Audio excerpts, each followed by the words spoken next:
what we have contributed, but I think we're going to kind of pull the curtains back and explain those a little bit more in more detail.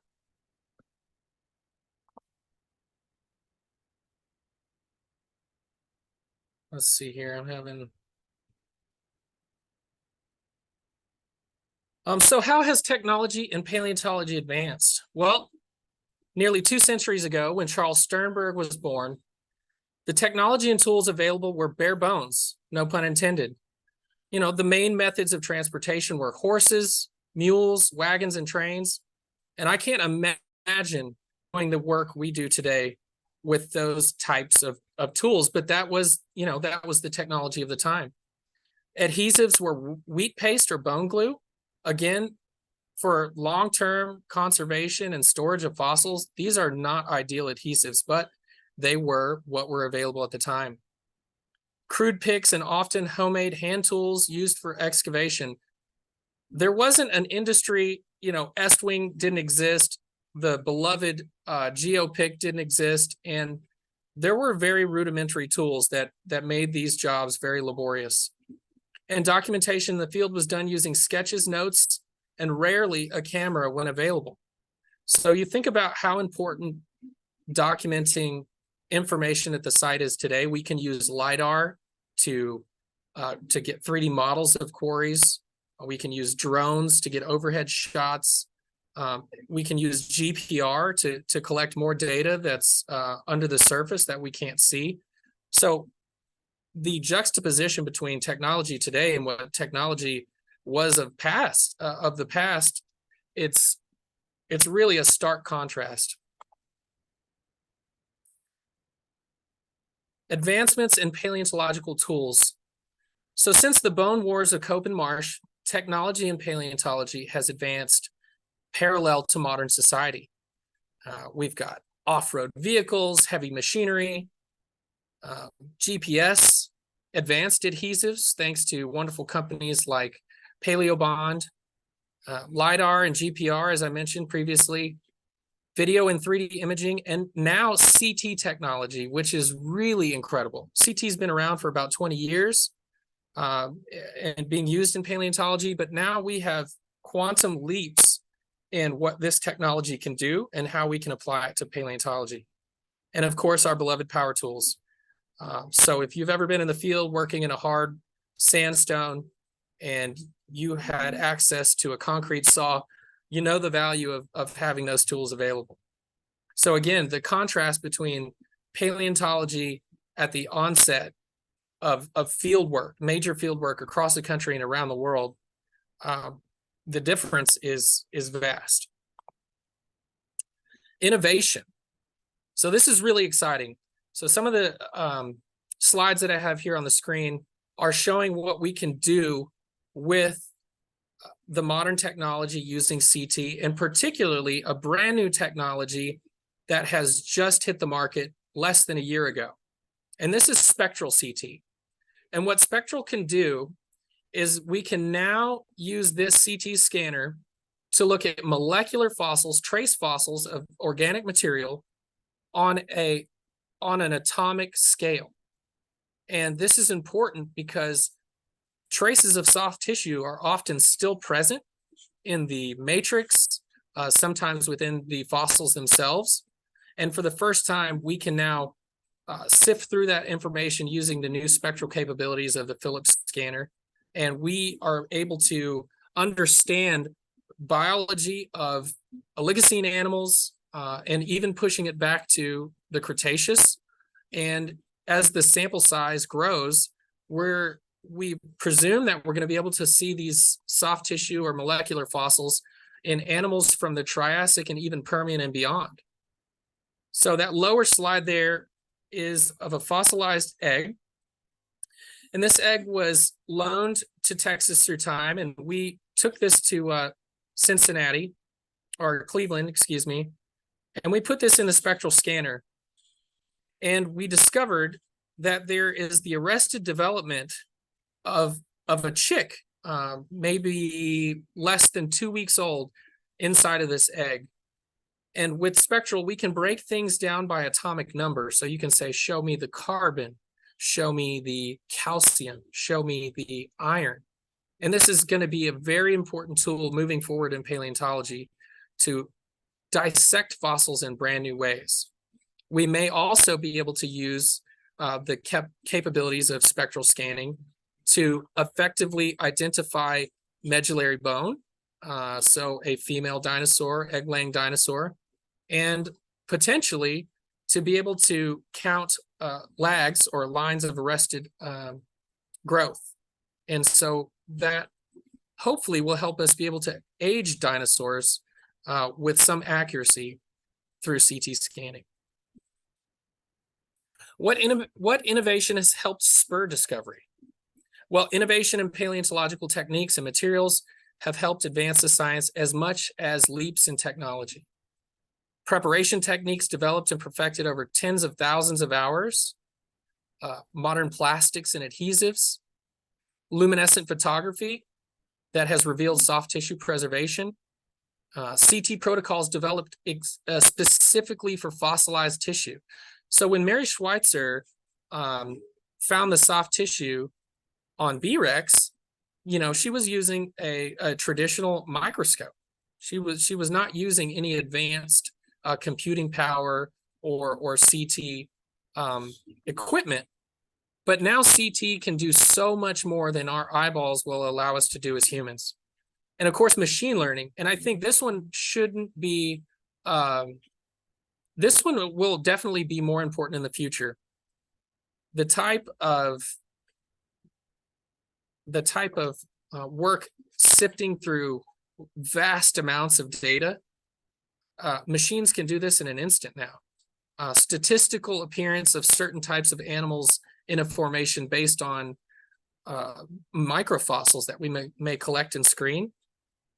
Machines, if we input that data, they can give us an answer, with a click of a button versus doing those calculations by hand. So machine learning in the future to help us analyze small morphological differences in dinosaur skulls is going to be a huge asset. Commerce. So how does commercial paleontology support science?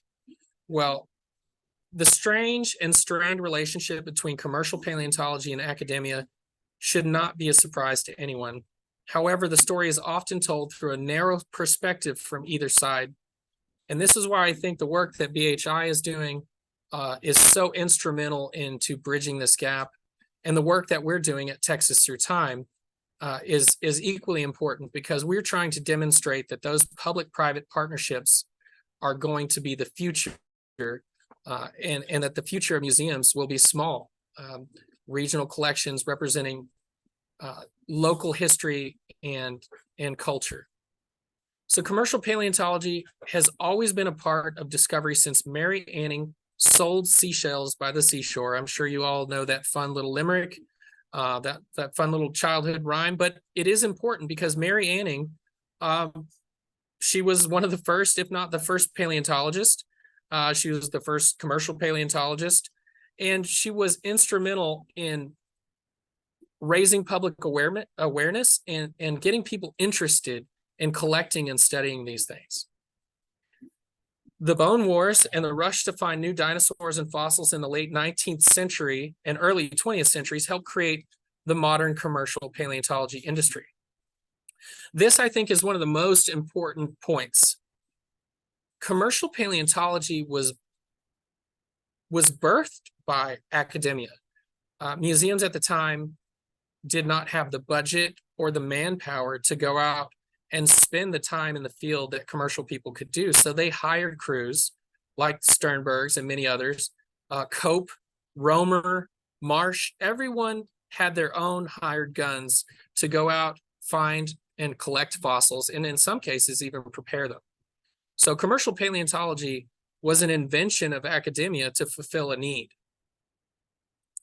The private collection of fossils is a rather new trend. Commercial paleontology at its start, and for most of its existence, was to fill museums and keep a steady flow of new specimens to science. And I think it's important to understand that sometime in the early 1900s, around the First World War. We had the Great Depression. We had World War II. No one was concerned with collecting paleontological specimens.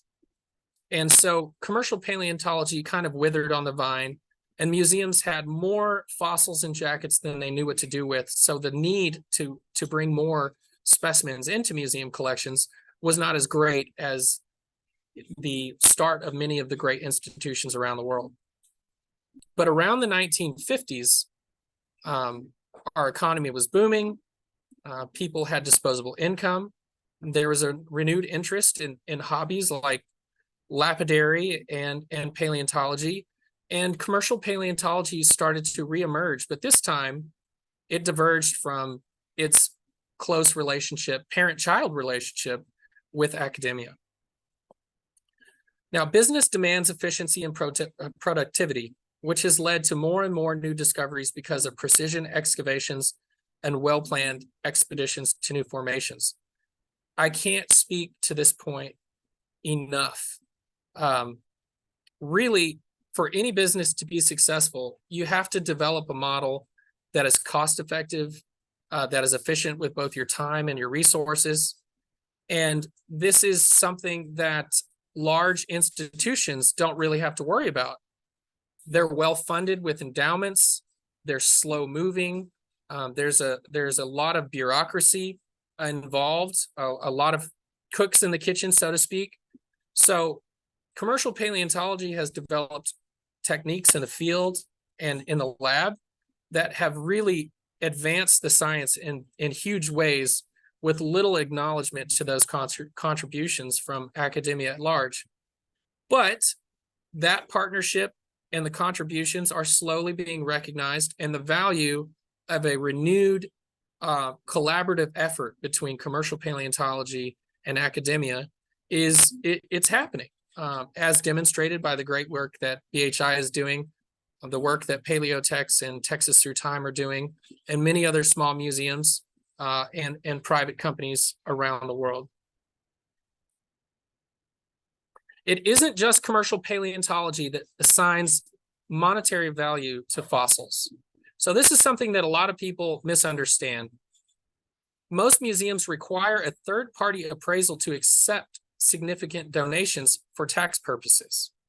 So as the donor, you're not allowed to assign a value. You have to consult with a company like Natural History Appraisers or someone else that is not necessarily licensed, but has demonstrated their competency and their continuing education requirements to be able to do those types of appraisals. The tax donation incentive is also another contributing factor in the commercial field of paleontology. So many companies, including my own, benefit greatly from donating very rare and valuable fossils to science, those of which would otherwise be sold for profit. So again, this goes back to running a business. You have to offset your profit by either investing capital or making taxable donations. So there is an incentive for commercial companies to contribute to science and still be compensated for all of the time and effort that they've invested into bringing those fossils into the public space. The booming commercial fossil trade has had many unintended negative effects. Everyone is aware of those. I'm sure everybody watching or present at BHI can speak to some examples of that. But it has also created a new class of citizen scientists who purchase and study these specimens, some even publishing their work. And so I have a great example of that. I'd love to bring up Bill Thompson. He published an echinoid book on Texas echinoids. Bill is not a PhD paleontologist, but he is a citizen scientist who's done amazing work collecting, preparing, and studying echinoids from Texas and around the world, particularly from Texas, and published a book that is really the authority on identifying Texas echinoids. And so this is remarkable. Without the commercial fossil trade and easy access to these types of specimens, his work would not have come to market. He was in a position to be loaned some specimens for study from institutions because of the good work that he was doing. And this has resulted in the description of many new taxa and countless new species. The widespread availability of many types of fossils has made access to paleontology more equitable for all. And I think this is probably one of the most important things. Common fossils are often crushed for road base or paved over for development, but could otherwise be used as a transformative experience for young scientists. And as our past AAPS president says, Craig Kissick, a fossil not collected is a fossil not protected. And I don't think there's a better way to sum that up. There are more fossils destroyed every year by the forces of erosion and the development of our world than being ill collected or badly prepared or lost in tragic fires when museums burn. So the importance of making those common fossils available for young budding paleontologists, for citizen scientists like Bill Thompson, I think the value is tremendous and undeniable. And a lot of museums, they offer a velvet rope experience, and you pay admission and you enter an amazing exhibit hall and you walk through their very inspiring displays, but it's a very sterile experience because you're not part of it. And putting fossils in a young child's hand or somebody who has a renewed interest in participating in paleontology at whatever level, that is such a transformative experience and one that transformed my life. It wasn't possessing the fossil, but it was having access in a very intimate way to one. So when I was 4 years old, my parents took me to Dinosaur Valley State Park, and I stepped in an Acrocanthosaurus track.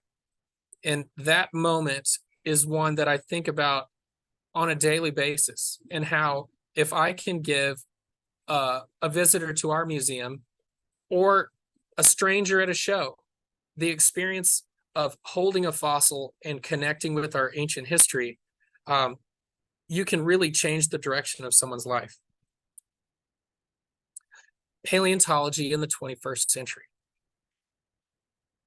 So the future of paleontology is now.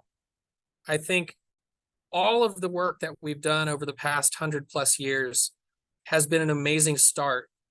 But the integration of technology, science, and opportunities to work in paleontology supporting research have never been greater than they are today. Many new jobs will be the result of these advancements.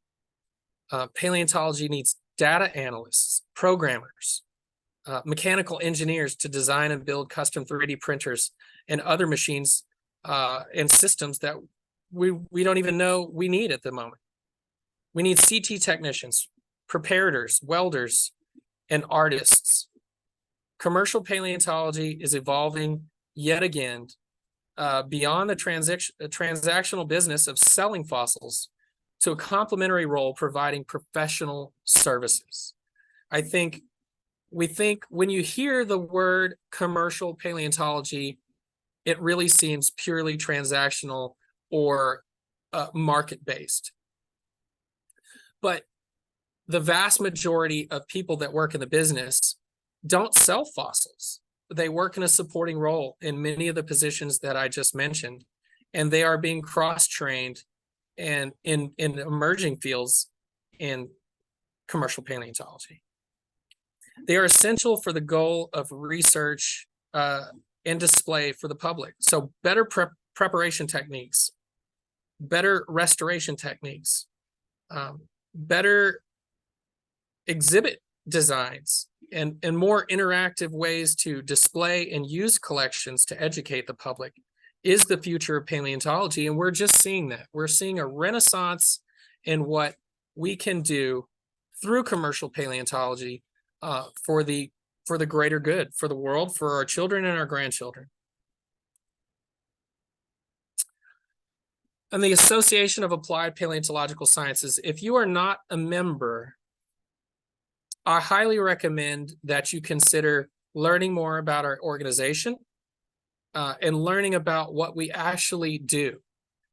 So the AAPS was organized in 1978 to create an association of professional fossil dealers, collectors, enthusiasts, and academic paleontologists for the purpose of promoting ethical collecting practices and cooperative liaisons with researchers, instructors, curators, and exhibit managers in the paleontological, academic, and museum community.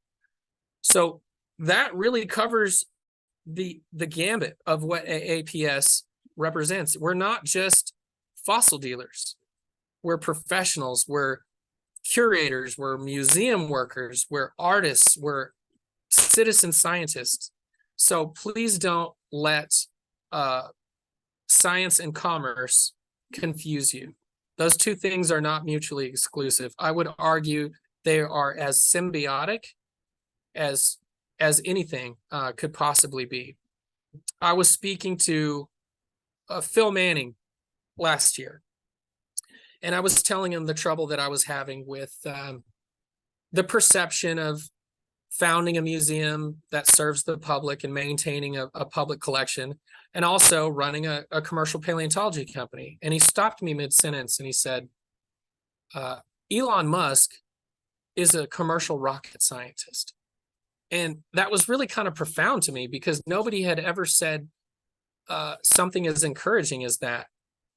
I mean, you think about the contributions to space exploration, satellite technology, internet, and all of the other spin-offs that SpaceX and their work have resulted in. And it really puts into perspective the value of a private business optimizing the process or the science and sharing that with the world. SpaceX is it's in the public domain.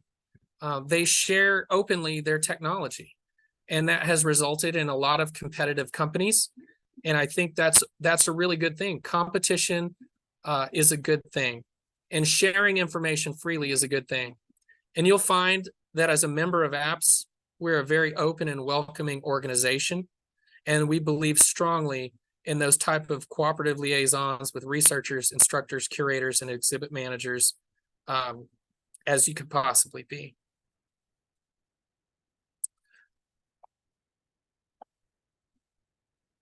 So I might have run through that a little bit quicker than I wanted to, but I hope you found that really informative. And I'll take this opportunity to speak a little bit about the future of museums. Texas Through Time was founded on the principle that the future of museums is small. And the value of our large institutions like the Smithsonian, the Whitty, the Pro Museum, I mean, those can't be discounted. The Houston Museum, an incredible museum in Texas. But a lot of these museums are displaying some of the best finds from places around the country and around the world. And founding Texas Through Time was to tell the local and regional history and preserve the cultural context of the finds from our state in a way that's a little bit more engaging. And I think BHI has done an incredible job of this in the Montana, Dakota, Wyoming area. There's a lot of small museums out there, but the Black Hills Institute has done something very unique, and that is the future of museums. We'll continue to grow, and I would love to see more people be inspired to start these kinds of local and regional collections and tell the stories that mean something to local communities. The Grand Egyptian Museum is a great example. It was a need for a long time for Egypt to display their history in a comprehensive way. And a lot of countries have supported them in returning culturally valuable artifacts and specimens back to the museum. Of course, I wouldn't expect every large institution to repatriate, fossils collected in other countries. But I think moving forward, the model of small museums will be invaluable to preserving paleontology in this country.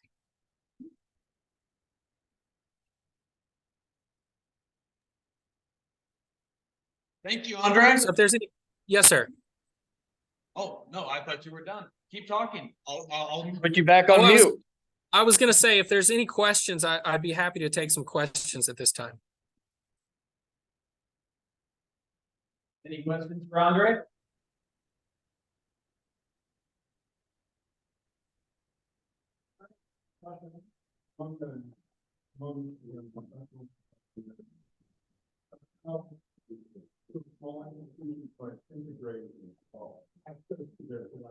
I've been through a centralized database or online access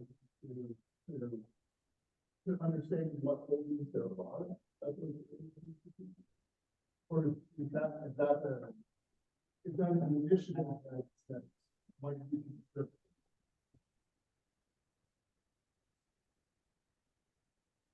Did you hear him, Andre? I did not, Alex. I'm sorry. Could you paraphrase that for me? So Chris was asking whether or not there's initiatives for small museums to kind of integrate their data with more into a broader collections database. That is a fantastic idea. So we are going to digitize our entire collections at Texas Your Time. We are going to try to avoid some of the pitfalls of loaning out original specimens. I think there's a great danger in that, and many type specimens and other valuable specimens have been lost in that process. But because of the emergence of all these amazing technologies, we can share our digital library with larger institutions and researchers around the world.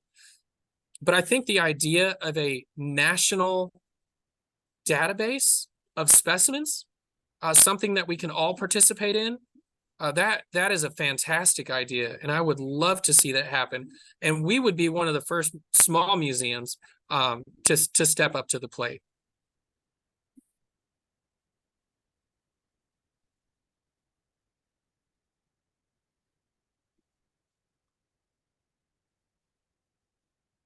Any more questions, guys?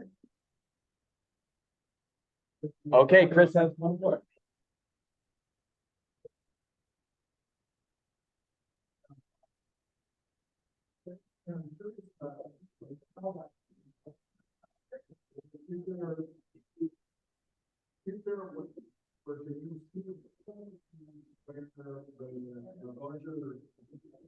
Scientific and medical community comes together to define what fossils are considered common. Much in the same way that, there's endangered species. Could you do something in that? And could that be used as a tool in how we collectively manage these? So I'll paraphrase that again. Chris's question is if there's a way scientific and commercial entities to get together and kind of like how there's an endangered species list, designate what fossils are common and what fossils are rare, and kind of have a common lingo to operate on with that. That is so.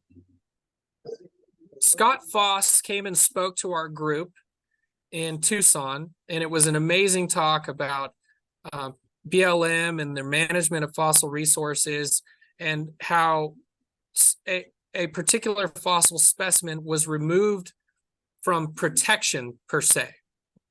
So the SVP, the AAPS, and another organization decided that conodonts need no protection under any fossil laws. So I think that that's a good precedent to set. I don't think anybody would ever argue that conodonts need protection. They're microfossils and they're very abundant. But it is a good start to set a precedent with governmental entities and with academic bodies like SVP to come to a consensus that a particular fossil is common. So now that we know that that can be done, I think we just start having that conversation with other types of things. Invertebrates are probably going to be a lot easier than vertebrate fossils, but I think fossil shark teeth. I think that's one that we could all easily come to a consensus on, that, fossil shark teeth don't need protection. And from there, that would be the first vertebrate fossil. We could continue to build on that. So a lot of these processes are about establishing a precedent. And once there is a precedent, you can continue to build on that. Hopefully I answered your question. He's satisfied. Anybody else? All right. Thank you so much, Andre.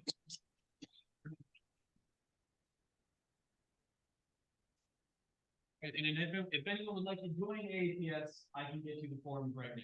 So there we are. Thanks, Andre. All right. Thank you. Have a great day. You too. All right.